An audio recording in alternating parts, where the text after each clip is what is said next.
Hi, நான் மேகலா.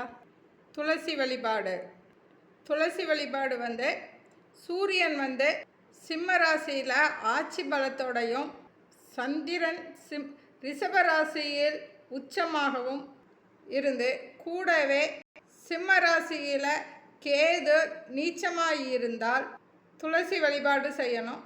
இந்த துளசி வழிபாடை 2025 ஆகஸ்ட் மாதம் 17ஆம் தேதியும் 18ஆம் தேதியும் வழிபாடு செய்யணும். 2 நாள்.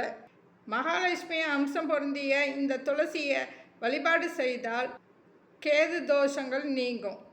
துளசி வழிபாடு செய்தால் ஆரோக்கியம் மேம்படும், மகாலட்சுமி அருள் கிட்டும், செல்வம் பெருகும், குடும்பத்தில் இருக்க சண்டை சச்சரவுகள் நீங்கி குடும்ப ஒற்றுமை பெறும், நோய் நீங்கும், திருமண தடை இருந்தால் அந்த தடை நீங்கும்.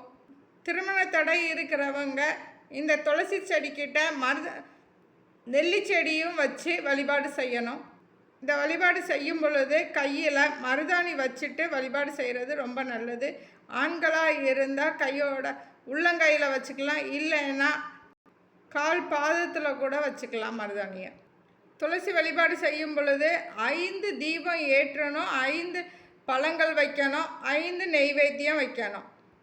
5 தீபம் ஏற்றும் பொழுது ஏதாவது ஒரு 3 தீபம் நல்லெண்ணெய் தீபமும் 2 தீபம் நெய் தீபமும் ஏற்றலாம், இல்லைன்னா 3 நெய் தீபம் 2 நல்லெண்ணெய் தீபமும் ஏற்றலாம்.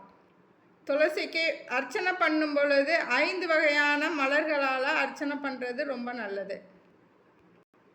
தேங்க்யூ.